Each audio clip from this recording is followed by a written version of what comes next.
Okay, we're all back. So I don't want to spoil it. I was very happy to be in the group that I was in, so I'm gonna hold the feedback from my group after we hear from the other facilitators. And so if we can start with Jerome first. Yes, absolutely. So I had a incredibly positive group, lots of discussion, a lot of participation, lot of ideas. Was very. I hope the conversation also was, enlightening for everybody. And we talked about a lot of things. There were, as usual, many themes that I tried to extract from the conversation. And one of them uh, and I'm going to present them in different order than what of course we discussed. But one of them is that, first of all, this situation of COVID and isolation has for some people not really changed many things. People, in a sense that people had activities with their communities, and what they found is that they found ways to basically use technology to connect to one another and have meetings, try to talk on a regular basis, perhaps every day, every other day, have groups, chat and use every moment to basically reconnect. But also, I think that one important thing that came out is that, it's not only for us to only discuss through Zoom or other means or Skype or whatever, but it's also for us to share the moments that are important during the day. And one person, mentioned that uh, taking, for example, pictures of those moments in time that cannot be shared with others, and resharing those pictures is a very important little thing that you can do on an everyday basis in order to really get this connection with everyone. And not only that, but perhaps also text, oh, this is what happened. Take a picture of the food that you are doing. Tell the joke of the moment, and all of that has been very helpful. And another thought that were there is that on the other side is that the situation in the isolation has also showed us that while food is the sustenance for our body, people are the sustenance for our emotion. And that without people, without our connections, we don't have the proper validation of our own self. And we also covered the notion of, someone brought a new notion, a new acronym, SHINE, like a set of essential things that we need to have in our lives. And SHINE standing for sleep, hydration, inner size, nourishment, exercise, and sunshine. So it's the idea that building a network also of like-minded people and trying to also focus on a balance between all of those shine activities is important to actually create this balance in our lives. The other thing is that this isolation also has brought something else, and that I already perhaps said, because when I brought the fact that it is the people that really matter.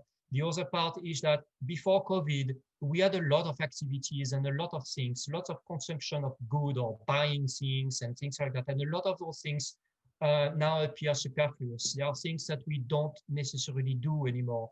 And that brings to our mind that the greatest luxury are the people in our lives, not the material stuff. And perhaps COVID is, in a sense, a blessing because it has allowed us to realize that it is those personal relationships that are important. And also, when we go out and we interact with people, the other idea was that in order to really show that you appreciate life and the people, be intentional about enjoying and showing your authenticity every day. Make the most of now. That was a little bit the theme that we have covered in our team. Thank you.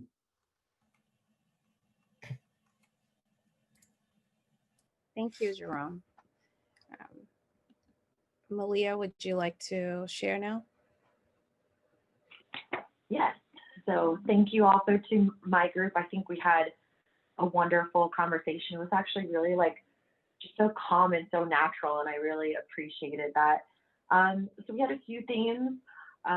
One of the biggest is how the pandemic and connecting with people has been more intentional behind our interactions. So like scheduling time with those that we want to stay connected to, and making sure that there's like a schedule that we kind of adhere to in order to stay connected to them. You know, and it also allows people right now to have a deeper conversation. And one of our members said, you know, from customer relationship to actual friendship has actually happened in her professional life. And I think part of that, what she talked about, is that there's, you know, this room to, when you're connecting with people socially, and that we're going all through all this together, that it's like a casual aspect. It's faster to be casual with people and allows us to go deeper. And we talked about how in the pandemic, we've actually met new friends virtually, and people that we would not have otherwise met.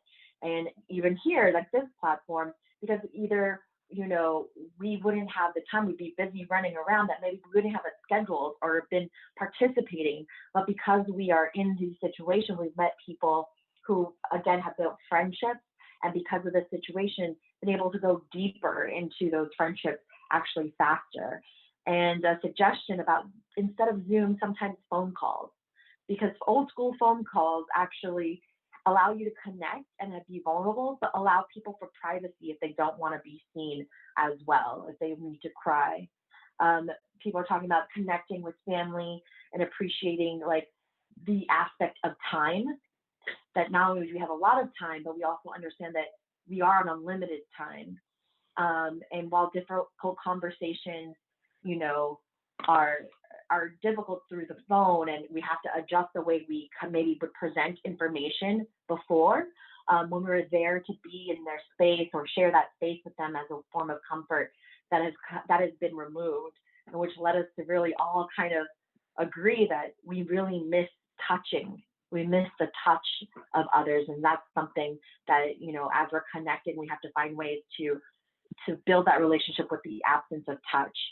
And I'll finish it off with, you know, talking about loneliness and isolation, and it has been noticeable more or less for depending on the type of person that you are, and really it's because we have all of this time, and through all of that time we have members who have really had developed a sense of empathy and taking the time to really understand yourself and go within yourself, and that allows you, again, go back, connect with people. It's easier to have difficult conversations when you really understand who you are and the perspective that you're coming from.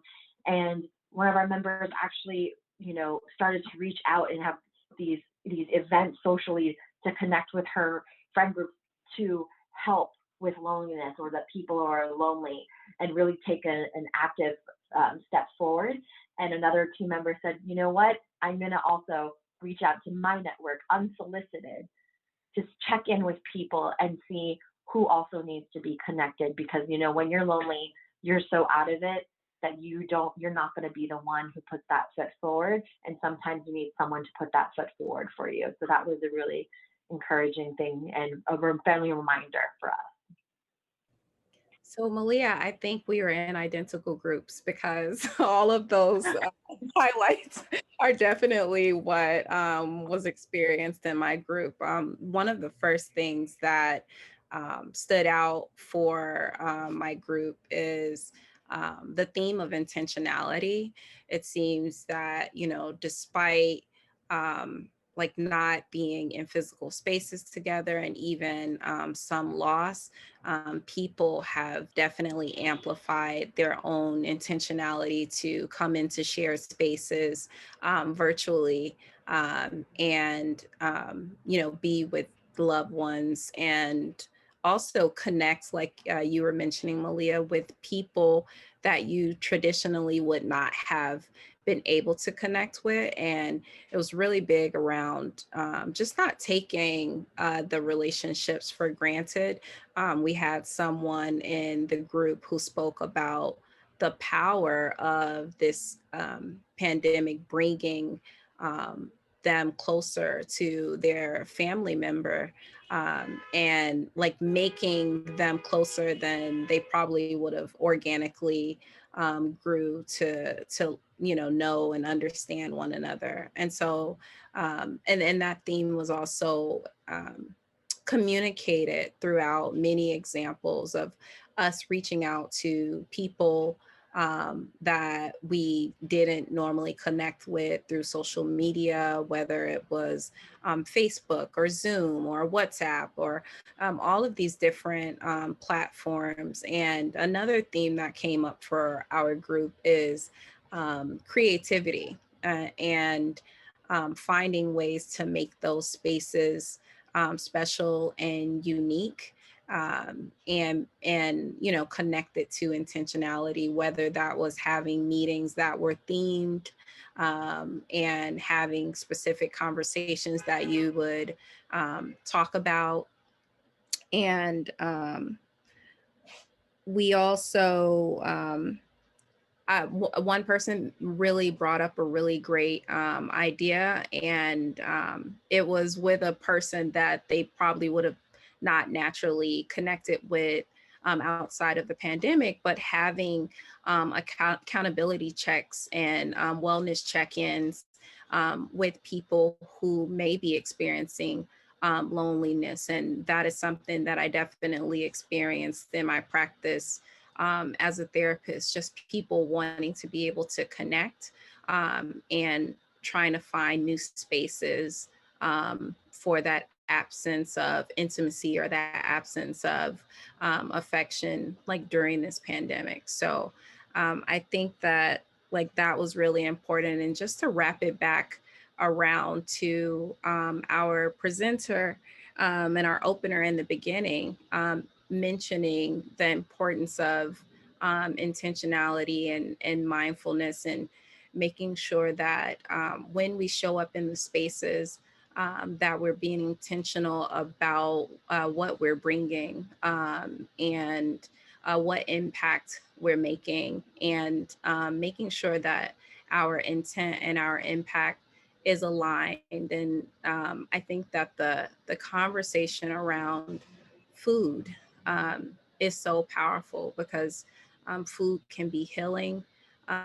It can eliminate anxiety, and the same with social connections. And so, we have the holidays coming up, and I think this is going to be a very unique and special time for many of us, where we may not be connecting face to face and in the same room. But I shared in my group that I have a lot of intentions that are coming to the group, because a lot of my family members live in places where they can make a really big social impact, and they may not know. And so I want to make sure I bring that to them. And I think that this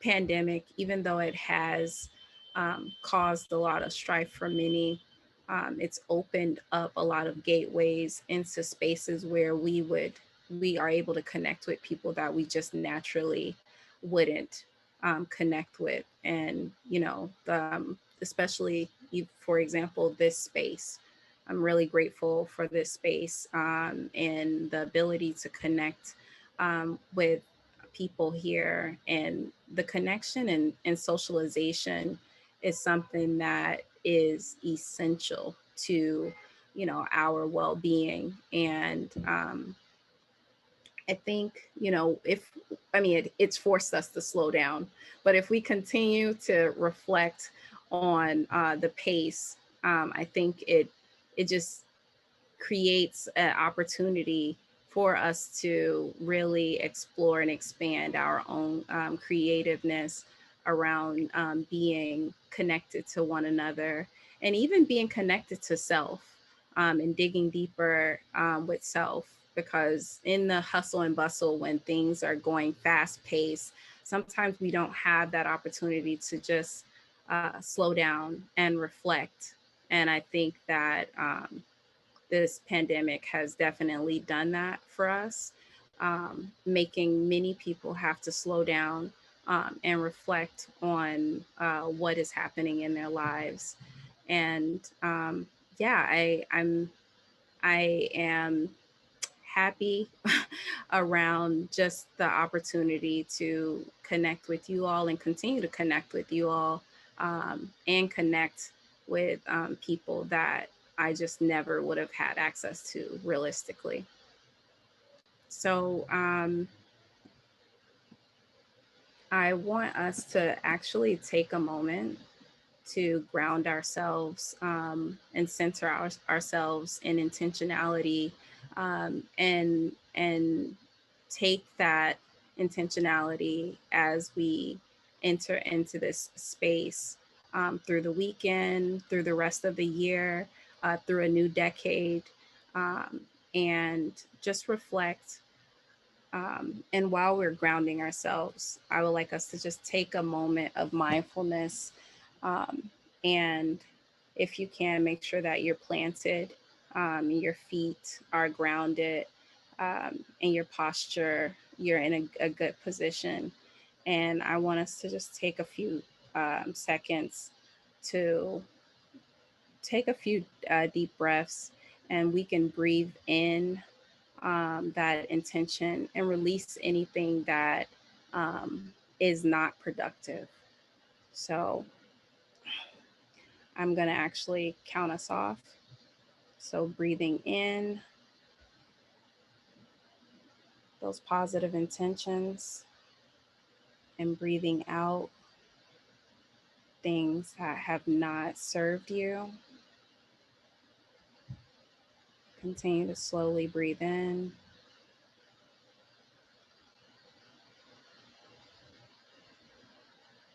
and exhale.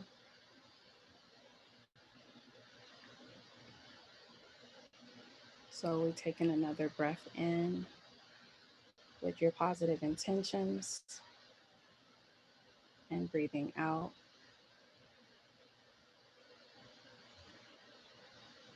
And two more breaths.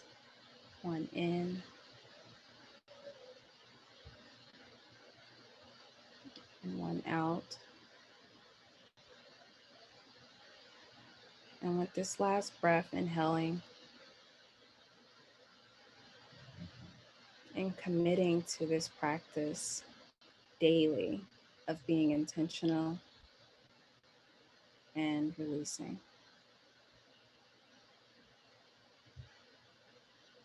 Thank you.